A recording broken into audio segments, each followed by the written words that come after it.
pero hindi naman kayo nag-aalaga. Hindi kayo yung nag-alaga dun sa batang may sakit. Ano? Tapos kayo ang lang magsalita para sa inyo? Kayo ba yung nagsakripisyo? Kayo yung nagpabalik-balik sa naga before? Ano? Kayo ba yung nag-alaga tuwing na ano siya, inaatake? Kayo ba yung naghahawak? Kayo ba yung nag-ano sa akin, nagpapaligo dati? Diba? Yan ang hirap sa inyo eh. Lalo na yung si Joel Salcedo na yan. Yung, siya pa yung nangunguna na ano. Nakita ko yung post. Ibalik mo yung pera lang. Ganyan, ganyan. Bakit sa tingin mo ba yung ginastos namin, tuition lang? Sa tingin nyo lang ang gastusin? 1 taon? 2 taon? Pambihira ka naman, Joel Salcedo. Saka kung may transaction kayo kay Ate Roda, kung may binibigay ko kay Ate Roda, wala na ako doon. No? May sarili akong binibigay kay Ate Roda. Labas.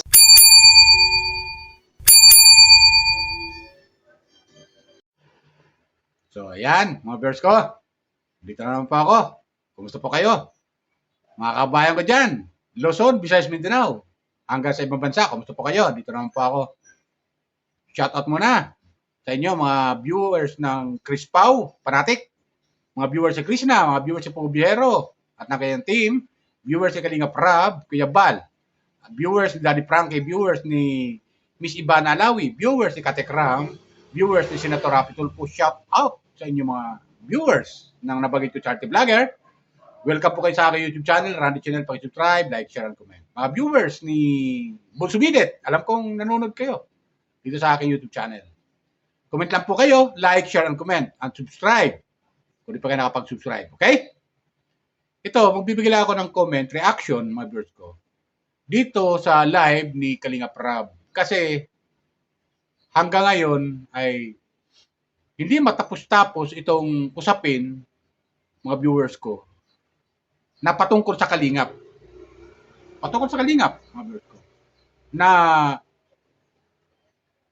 itong mga anti-Kalingap ay pinuputaktin nila itong Kalingap sa pamumuno ni Kuya Bal at ni Kalinga Prab. Di ba? Ito, meron siyang topic dito na tungkol kay Rina, mga viewers ko. Itong si Rina, kung matatanda natin, mga viewers ko, sa mga upload video ni Kalinga Prab, yung unang pagkaka-discovery, pagkaka-vlog ni Kalinga Prab, kasi natagpuan to ni Makmak, yung kanyang pinsan na karpintero, mga viewers ko, ni Super Mac. Di ba? Natagpuan, alam niyo naman, si Rina ay may sakit, mga viewers ko. Di ba? May sakit. At sa sobrang awa ni Kalinga Prab, mga viewers ko, tinulungan niya itong si Rina at saka yung kanyang lolo. Alam niyo naman, yung bahay nila lolo, yung bahay nila Rina, ay bagamat masasabi natin bahay na pero hindi pa tapos. Kalat-kalat, makalat, ibig sabihin makalat dahil nga nandun si Rina, dahil hindi nga masyadong makapaglinis si Rina dahil nga sa kanyang sakit, di ba? So, ibig sabihin, wala nag-aasikaso kay Rina maliban sa kanyang lolo at yung nanay ni lolo. Di ba? Yung lola ni Rina. Di ba? Yun ang umaasikaso kay Rina. Tapos, itong mga anti-Kalingap na mga reactor ay naghahanap ng pera. Kasama na yung nanay ni Rina. Kaya tuloy, nakapagbigay tuloy si Kalinga Prab nung time na nakahandusay si Rina at gutom, nasaan yung nanay? Di ba? Nasa yung nanay? Nag-asawa. Iniwan yung anak doon sa lolo. Siyempre, hindi pinayagan ng lolo na isama doon sa nanay. O maaari. Ganon. O iniwan na lang ng nanay doon sa lolo. Bala ng lolo dyan. Mag-alaga kay Rina. Di ba? At nung madiscover ni Kalinga Prab, nag-viral ito sa Rina. Nung may vlog ni Kalinga Prab, nag-viral, sumikat. Kaya nga sabi ni Kalinga Prab, si Rina ang unang-unang napabiral ko. Totoo naman yun eh. Sa kasaysayan ng Kalingap, si Rina ang sikat na viral noon. At nung makilala si Rina, ito na. Nagkuhanan na yung mga wakwak, yung mga anti-kalingap. Umatake na yung mga wakwak, yung naiinggit na sa kalingap. Kung ano-ano mga kwento, kung ano-ano mga issue ang ibinabato sa kalingap para sirain ang kalingap. At isa sa nakuha nila, nawakwak nila, itong si Rina. Mga bros ko. Nawakwak nila si Rina. Nakuha nila nitong mga anti-kalingap. Mga bros ko. Di ba? Napakawalang mga kwenta itong mga anti-kalingap. Pagkatapos sila kunin ang kalingap, dating kalingap partner, ngayon, ganito ang gagawin nila sa kalingap. Naging anti-kalingap na sila at kung ano mga sinasabi, mga issue. Di ba? Hindi ako membro ng kalingap ha. Independent reactor ako, commentator, reactor. Nasabi ko sa inyo. Pero, hindi nga ako natulungan ng kalingap. Pero, yung suporta ko sa kalingap, ganun-ganun na lang. Super. Ang suporta ko, sobra.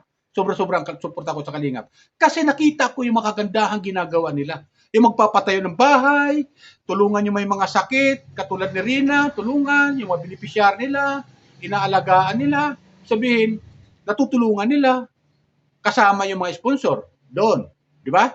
So, ganun ako. Kaya natuwa ako sa kanila. Kaya mula noon hanggang ngayon, nung madiscovery ko sila, todo ng suporta ko rito sa kalingap. Ganun na lang ang suporta ko. Pero itong mga anti-kalingap na natulungan ng kalingap, ito na sila ngayon. Mga wakwakero. Mahilig sila mangwakwak ng mga beneficiary ng kalingap. Manguha ng beneficiary ng kalingap. Andyan yung aakitin nila, yung mga beneficiary. Pangangakuan nila, yung mga beneficiary. Pero pag badang huli, na hindi na sikat, bibitiwan la sa ere, yung kailang mga beneficiary. Di ba ganun yung mga verse ko? Ito, kumuha ko ng video clip doon sa hinaing ni Kalingap Rab dito sa mga anti-kalingap. Mga verse. Pakinggan natin. Kayo nang humusga, mag-comment lang po kayo. At subscribe lang po kayo kung di pa kayo napag-subscribe. Okay? Lalo yung mga viewers ng Kalingap. Mga viewers si Pugubiero at lalo mga viewers si Krishna. Alam ko nanonood kayo. Okay? Pakinggan natin ang sinasabi ni Kalingap Rab. That was 2 years ago. May nahanap na naman sila sa atin na yun nga, pera. Ano po. At yun, meron silang sariling computation, bla bla bla. Ang tanong ko, bakit kasama ba nila si Reyna? Sila ba yung kasama ni Reyna 24/7? Bakit yun lang bang napablog? Yun lang ba nakita nyo sa vlog? Sa tingin yun lang yung nagagastos namin? Yung tanong ko sa inyo, ang hirap sa inyo dali yung magsalita, pero hindi naman kayo nag-aalaga. Hindi kayo yung nag-alaga dun sa batang may sakit. Tapos kayo, ang dali lang magsalita para sa inyo. Kayo ba yung nagsakripisyo? Kayo yung nagpabalik-balik sa Naga before? Kayo ba yung nag-alaga tuwing inaatake? Kayo ba yung naghahawak? Kayo ba yung nagpapaligo dati? Diba? Yun ang hirap sa inyo eh. Lalo na yung si Joel Salcedo na yan. Siya pa yung nangunguna na nakita ko yung post. Ibalik mo yung pera lang. Ganyan. Bakit sa tingin mo ba yung ginastos namin, tuition lang? Sa tingin nyo lang ang gastusin, 1 taon, 2 taon? Pambihira ka naman, Joel Salcedo. Saka kung may transaction kayo kay Ate Roda, kung may binibigay ko kay Ate Roda, wala na ako doon. No? May sarili akong binibigay kay Ate Roda. Labas na ako sa usapan nyo. Basta ako nagsusuporta ako sa kanila. May vlog, o wala. Di na nga kayo yung nagsakripisyo para dun sa bata eh. Ngayon, ginagamit mo pa si Reyna. Ginagamit nyo pa si Reyna. Winakwak nyo na nga sa amin, di ako nagsalita nung time na yun. Hinayaan ko lang, binigay ko lang sa inyo. Kasi walang laban namin, inanay yung kumuha. Di ba? Pero nung time na nakita namin si Reyna, sino kasama? Nakahandusay doon, gutom. Si tatay, si lolo ang kasama. Ngayon na lang naman kayo pumarasok. Ngayon na lang kayo pumarasok, pero hindi nyo alam yung naramdaman namin, hindi nyo alam yung naranasan namin. Yung tuwing mapanaga kami, sinasaktan yung driver namin, minsan sinisipa. Pero wala kaming, di kami nagreklamo kasi mahal ko si Reyna, mahal namin si Reyna. Pero kayong mga wakwak kayo dyan, na puro kayo dada, puro kayo salita, wala kayong pagmamahal kay Reyna. Ano na lang nangyari kay Reyna kung hindi namin niya nakita? Asan yan ngayon? Yan ang tanong ko. Ngayon lang naman kayo ganyan kasi sumikat si Reyna eh. Ganyan, kaya kayo panay ang nangihimasok na naman kayo. Pero hindi ko naman na-vlog yan. Paano na? Kawawa yung bata. Isa pa yun, si Joel Salcedo, ginagamit na naman si Reyna. Lahat na lang ginagamit. Para lang may maan sa, ano ba talaga? Gusto mo bang kausap si Jemel? Kahit isang minuto, nami-miss mo na baga si Jemel? Joel Salcedo? Kaya galit na galit ka, gusto mo makausap? Buti na nga lang, napunta sa akin si Jemel, naging boksingero. Baka kung sa'yo napunta, baka ibang maging kalabasan ni Jemel. Baka maging nasa beauty parlor na si Jemel. Kung napunta kay Joel Salcedo, baka nagtatrabaho na si Jemel sa parlor. Pambira naman. Jemel, kausapin mo nga ito, baka namimiss yung boses mo. At hindi tumitigil. Si Joel Salcedo. Ngayon, si Reyna naman yung ginagamit. Di naman nila nakasama sa Reyna ng matagal. Ngayon, wala na bang pera? Kailangan ba ni Reyna ng pera? O ubus na ba yung budget? Akala ko ba binlog nyo? Binigay ko na nga sa inyo, kinontent nyo na nga sa Reyna, yung beneficiary ko na pinasikat ko, kinontent nyo na nga eh. Kayo yung mga wakwa kayo eh. Ngayon, anong nangyari? Wala nang views. Kaya ngayon, kung ano-ano nang hinahanap nyo sa amin. Pambira na. Joel Salcedo. Kung sa'yo napunta si Jemel, baka naging darna na si Jemel. Nice.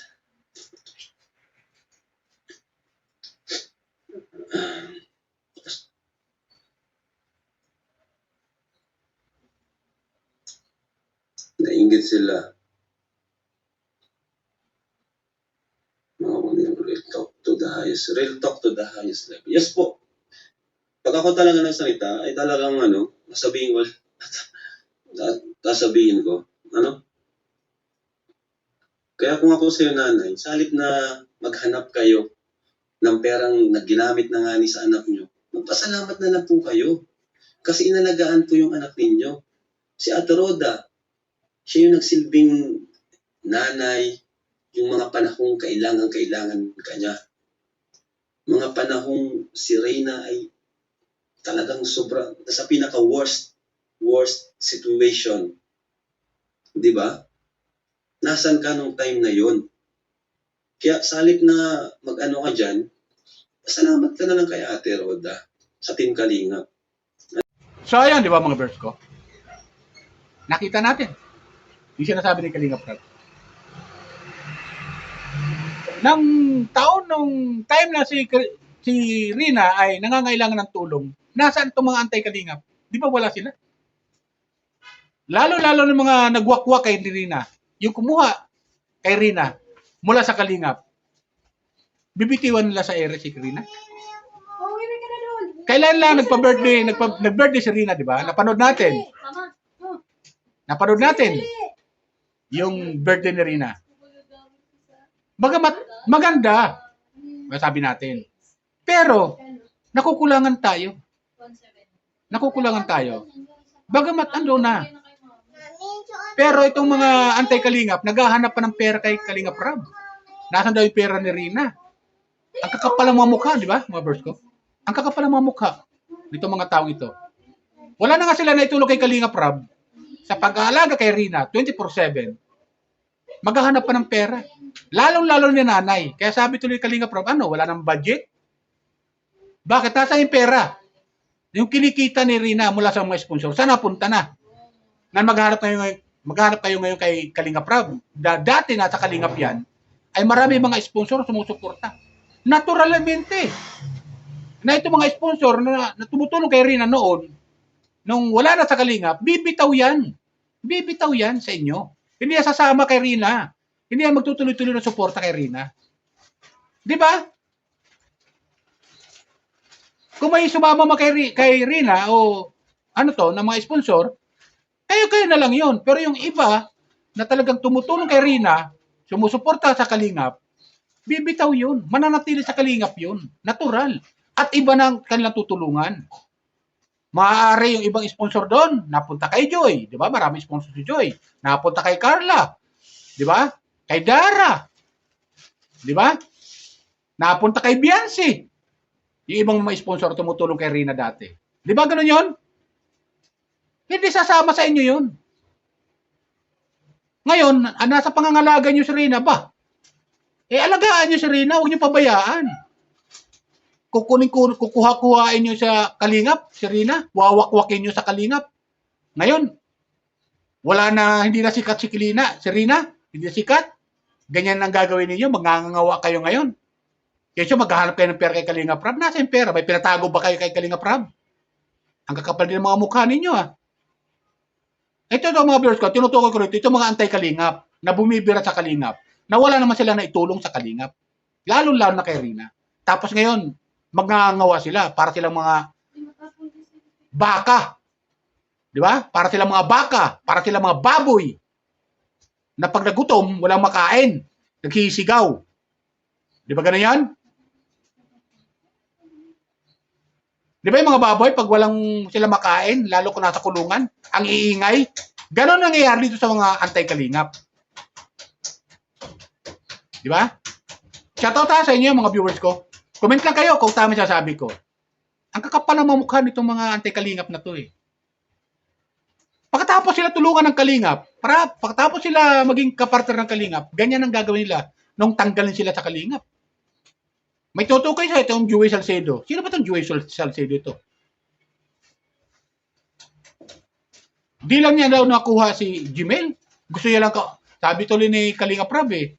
Kausapin mo nga Gmail ito, si Joey Salcedo. Kahit sa minuto, pagbibigyan natin. Di ba? Sabi tuloy ni Kalingap Rab, kung si Gmail napunta dito kay Joey Salcedo, baka hindi boksingero. Ito si Gmail. Baka nasa parlor ka trabaho. Ay, ano ba yan? Nakakaloka. Ikaw talaga, ha? Walang ganyanan. Di ba? So, tayo biro mga viewers ko. Ito ang tutukoy ko rito, yung mga anti-Kalingap. Pagkatapos sila makinabang sa Kalingap, na ngayon, ay wala na sila sa Kalingap, magngangawa na para mga asong ulol. Di ba? Para mga asong ulol. Para mga baboy na gutom. Di ba? Ganun yung mga verse ko. Comment lang kayo ha. Kung tama, sinasabi ko. Kaya, ito mga sabi ko itong mga anti-Kalingap na mga wakwakero, mga wakwak. Sabi nga ni Kalingap Rab, mga wakwak, mga traidor, magsitigil na lang kayo. Gumawa na lang kayo ng content ninyo, na sarili ninyo. Tumulong na lang kayo sa ibang mga beneficiary na hindi pa nadidiscover ng Kalingap. Maghanap kayo. Hindi yung, sabi ni Kalingap Rab, dito kayo, sisiksi kayo sa amin. Gumawa kayo ng sarili nyong benepisyo. Tutulungan ninyo. Hindi yung maghahanap kayo dito sa Kalingap na wala naman kayong pakinabang sa Kalingap. Tama ba ako, Kalingap Rab? Comment lang kayo ha. Shoutout siya, Kalingap Rab. Bebal. Shoutout. Ito mga anti-Kalingap, wala to eh. Wala sila may tulong sa Kalingap talaga na maganda. Makakapal pa ang mukha. Okay? Yun sa akin, mga bros ko. Sana nagustuhan niyo aking comment patungkol dito sa mga anti-Kalingap na mga wakwakero. Mahilig mang-agaw ng beneficiary ng Kalingap. Di ba? Nangaagaw ng beneficiary ng Kalingap. Pag hindi na sikat, bibitiwan lang sa ere. Di ba? Ganun yan, mga bros ko. Maghanap sila na matutulungan nilang iba. Hindi yung puro sila nakatutok sa Kalingap. Gayahin nila yung ginagawa ng Kalingap. Nagpapagawa ng pabahay. Nagpapaaral ng mga beneficiary nila. tumutulong sa mga nangangailangan na beneficiary nila. Dapat ganun gawin nila. Hindi yung hahanapan nila ng butas yung kalingap. Di ba? Hahanap sila ng pera. Wala naman silang may bigyan ng pera. Ano? May pinatago ba kayo kay Kalingap Rab? Ang kakapal din ng mga mukha ninyo. Mga anti-kalingap kayo. Kaya sabi ko sa iyo, kakapal ang mukha nyo. Subukan mo lang mag-comment sa akin kung anti-kalingap ka. Sagutin kita dito sa akin sa comment section. Di ba? Yan lang sa akin, mga bros ko. Maraming salamat sa panonood niyo sa aking YouTube channel, Rani Channel. Subscribe na po kayo. Lalo-lalo mga viewers ng Kalingap dyan na sumusuporta sa Kalingap. Subscribe na po kayo, like, share, and comment. Lalo sa mga viewers ng Pagubiyero, viewers si Krishna, mga Chris Pao fanatic, hanggang sa ibang bansa, na mga viewers ng Kalingap. Shoutout sa inyo. Ingat lang kayo lagi dyan sa ibang bansa. Saan man kayo pahin ng mundo naroon. Okay? Yan lang po. Bye! Ingat kayo lagi. Pagpalain po tayo ng pong may kapal.